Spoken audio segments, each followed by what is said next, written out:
Imagine this with me for a moment. It's late August 2025. Picture a boat, cutting slowly through these murky, rising floodwaters. Homes, farms, entire livelihoods just swallowed. A devastating picture. Yeah. And on board, there are three men, cabinet ministers from the local government, wearing life jackets. They're, supposedly there to assess this very disaster. Right, that's their job in this situation. But their conversation, it isn't about rescue plans or aid. Surprisingly, bizarrely, they start reminiscing about luxurious cruise trips. Cruise trips? Yeah, massive ships with hotels on board, exotic places like Sweden, Goa. Wow. At that moment. At that exact moment. Yeah. And this wasn't some movie scene. This was real, caught on video during Punjab's horrific floods. And it sparked just widespread outrage. I can imagine. The contrast is stark. Exactly. So today, we're diving deep into this really extraordinary story. We're exploring how a massive natural disaster collided head-on with this perceived disconnect in leadership. It's more than just a video, then. Much more.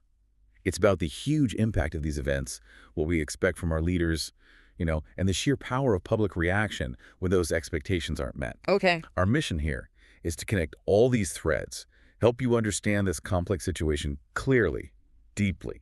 So let's unpack this truly startling moment that captivated and, infuriated so many people. Sounds good. Where do we start? Well, to really get why that conversation hit such a nerve, we first have to understand the scale of the disaster itself, the sheer weight of it. Right, the context is crucial. Punjab, often called India's breadbasket, right? Yeah. A land of incredible agricultural wealth. But this time it found itself grappling with a just severe deluge. Can you maybe paint a picture of how this vital region became so vulnerable and what that initial impact looked like? Yeah, absolutely. It's fundamental to the story. Punjab's geography, while it's great for farming, also makes it inherently vulnerable, especially during intense monsoons. Well, it sits downstream from these big mountainous regions, Himachal Pradesh, Jammu, and Kashmir.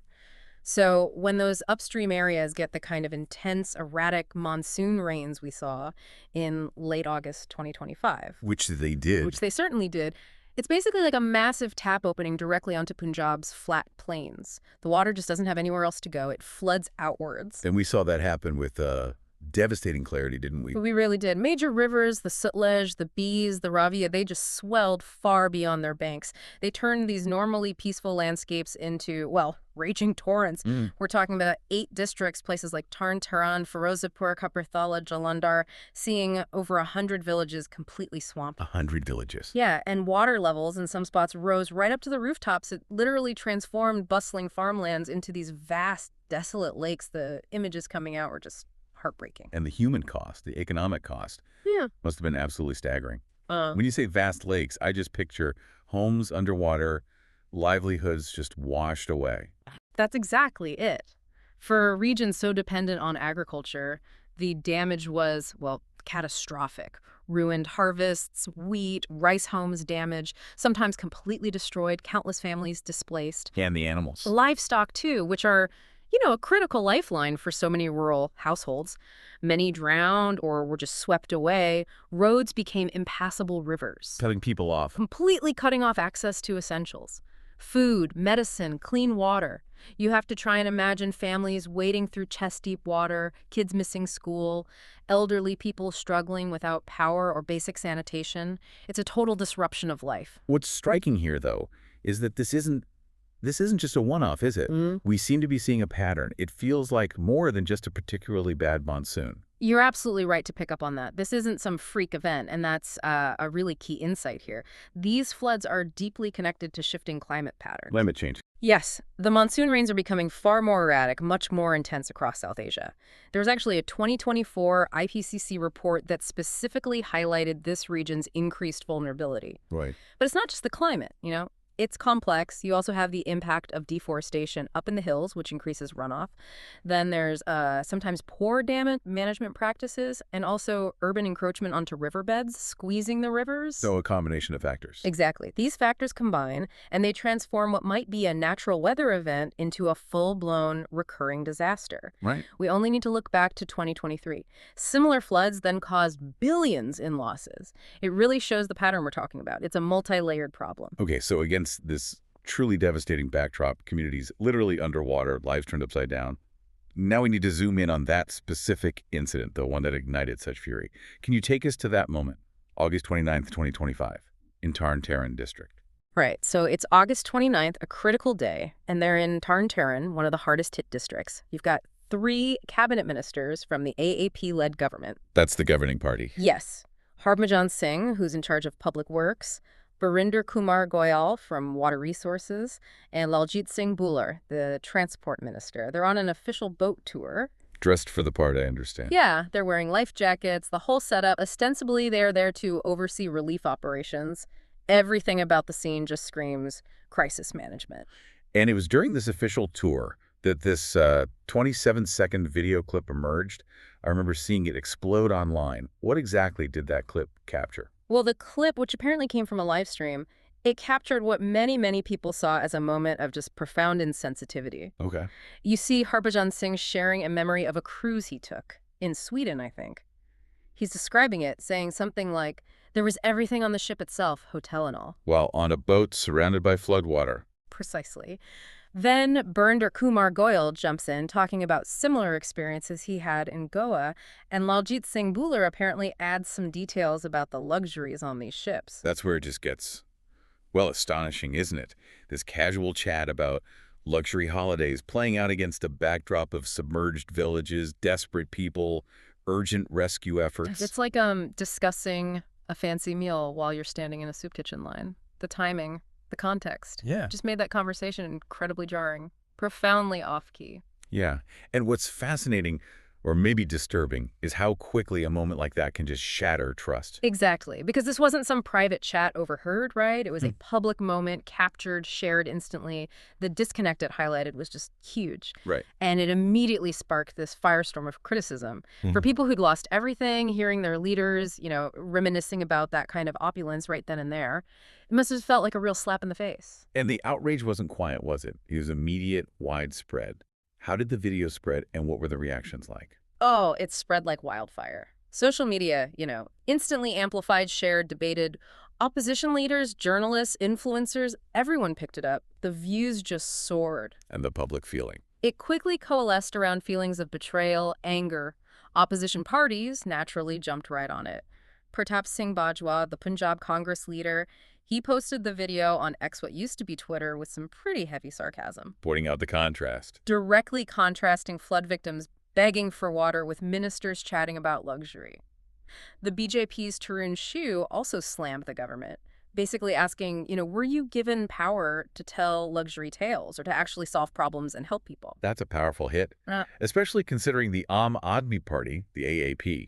They came to power in 2022 under Chief Minister Bhagwant Mann, promising transparency, promising to be a people's government. How did this incident play against that image? Yeah, this is where it becomes a really significant test for the AAP. Their whole brand, their foundation, is built on being different, representing the common person, fighting corruption. The Aam Aadmi, the common man. Exactly. So the expectation for a people's government is sky high. People expect leaders to be visibly, empathetically connected to their struggles, especially during a crisis like this. And this didn't look like that. Not at all. A moment like this, even if it was brief, can seriously erode trust in that whole narrative. It makes it look like maybe the party has lost touch, strayed from its core values. It suggests a lack of awareness, maybe empathy, that just directly contradicts their public image. And what was the official response? Did the chief minister address the video directly? Well, as of August 30th, 2025, so the day after, there was no direct official statement about the video itself. Not from the ministers involved, not from CM Mann. So silence on that specific point. On the cruise talk, yes. Instead, the government's communications focused on the ongoing relief efforts, reporting over 10,000 people evacuated, food packets distributed, medical camps being set up, which are all vital things, of course. Of course. But that silence on the clip itself, for many, that probably just let the anger fester, didn't it? Allowed speculation to grow. It really did. The lack of a direct acknowledgement, maybe an apology regarding that specific conversation, it left a vacuum. And that vacuum was quickly filled with public frustration. It kind of reinforced the perception of detachment. Right. And this raises a really important question for us, I think. Why does such a seemingly brief, casual chat resonate so deeply? Why does it spark such intense outrage? Yeah, what's the core issue here? It really touches on that fundamental expectation of empathy, visible leadership during a crisis. Right. People need to feel their leaders understand that they care, that their suffering is the priority. When that perceived distance gets too big, especially when millions are suffering, it's a profound challenge to the whole social contract, isn't it? It really is. So, okay, beyond the immediate anger and the political back and forth, what does this incident really tell us? What are the deeper implications here for public trust, for the economy, for the most vulnerable people in Punjab? The implications are they're far-reaching. First, you have this erosion of public trust. That's significant. In any democracy, leaders are expected to lead by example, right? And their actions during a crisis are watched incredibly closely. Under a microscope. Totally. So when leaders appear detached, out of touch with the suffering, it just fuels cynicism, disbelief. It undermines the very legitimacy of the government. And this isn't unique to Punjab, of course. No, we've seen similar things elsewhere. Absolutely. Think about the criticism officials faced during the Kerala floods back in 2018, or even Hurricane Katrina in the U.S. in 2005. Crises often expose leadership flaws. They really hammer home how critical optics, timing, and genuine empathy are. And the economic fallout. Punjab's agricultural backbone must make this devastating. Immense. Agriculture is huge for Punjab, maybe 20% of its economy. It bears the brunt of these floods. Ruined wheat and rice harvests don't just hurt local farmers. They can ripple outwards, potentially leading to higher food prices across the country. So it affects everyone. It can, yes. Your daily bread could literally cost more because of this. And beyond the crops, think of the infrastructure damage: roads, bridges, power lines. That's billions in repairs needed. It puts a massive strain on the state government, which then inevitably has to look for central aid. It's a huge economic blow. And who feels that blow the most? It's usually not the people talking about luxury cruises, is it? No, sadly, it exacerbates the existing inequalities. Floods always hit the most vulnerable the hardest. Poor, landless laborers, they lack the savings, the insurance to recover. They have no safety net. Very little. Women and children face increased health risks from contaminated water. You see spikes in diseases like cholera. Education just stops. Schools are flooded or they get turned into temporary shelters. Disrupting lives completely. It creates this devastating chain reaction of hardship. It hits those least equipped to handle it, and it just widens that gap between those who can somehow weather the storm and those who are utterly swept away by it. Okay, so we've laid out the really grim situation, the controversial incident that added fuel to the fire. Now let's pivot a bit. What's the path forward? What does Punjab need, not just to recover this time, but to become more resilient against these floods, which seem to be happening more often? Right. The focus has to shift towards long-term solutions. Recovery is immediate, but resilience is the goal. And that means a really comprehensive long-term strategy for flood management. What does that look like? Well, it involves several things. Robust early warning systems, for one. Using modern tech like satellite monitoring to predict and track floodwaters much better. Then there's critical infrastructure work. Like what? Dredging rivers. Exactly, dredging rivers to increase their carrying capacity. Also, reviving traditional methods like village ponds, which can actually help manage excess water locally. We can even look internationally for models. Any examples? Think of the Netherlands. Their incredibly elaborate system of dikes, essentially walls against water, provides a strong model for effective flood prevention and management over centuries. It takes investment and planning. Those sound like crucial large-scale adaptations. But what about the people, the communities on the ground? We hear about resilience. And the resilience is genuinely inspiring. Amidst all this devastation, you hear these incredible stories. Communities banding together, neighbors sharing scarce food, volunteers. Humanitarian groups like Khalsa Aid, for example, a global Sikh-led charity out there distributing water and essentials. And grassroots effort. It demonstrates this indomitable spirit, doesn't it? How people find strength and unity during the absolute worst of times. These grassroots efforts are often the very first line of both defense and recovery. And it really throws a spotlight back on the role of public scrutiny, too, doesn't it? This whole incident, the video, it showed just how quickly digital platforms can turn a leader's misstep into this widespread demand for change, for accountability. Absolutely. Social media, active citizenship, they play a vital role now. They ensure that even seemingly small incidents get amplified. They push for greater transparency, more responsiveness from elected officials. It's a powerful tool for holding leaders accountable. And demanding that empathetic, present leadership that's just so crucial during emergencies. Precisely. Okay, so as we wrap up this deep dive, We've really journeyed through the devastating reality of the Punjab floods. We've examined that jarring ministerial conversation Mm. that sparked such a national outcry, and we've explored the deeper issues that surface: public trust, economic hardship, social inequality. That covered a lot of ground. It did. And understanding events like this is vital for you, our listener, because it helps you see that intricate web connecting environmental challenges, governance, and public perception. It shapes our societies. And empowers people. Right. It empowers you to demand more responsive, more empathetic leadership. Yeah. And also to appreciate that incredible resilience we see in communities facing crisis. So what are the main takeaways? I think there are a few key ones. First, the profound vulnerability of regions like Punjab to these ongoing environmental shifts. It just underscores the urgency for real long-term flood management strategies. Yeah, proactive, not just reactive. Second, the absolutely critical role of empathetic and accountable leadership. Optics during a crisis aren't trivial. They can profoundly impact public trust.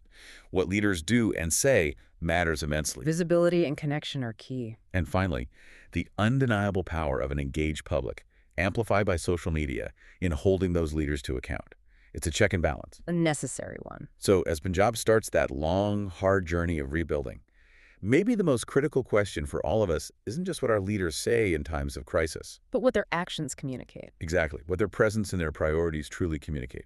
How can we, collectively, ensure that when the waters rise again, the focus stays firmly on relief, on resilience, on the real human stories unfolding, rather than the distant echoes of luxury cruises?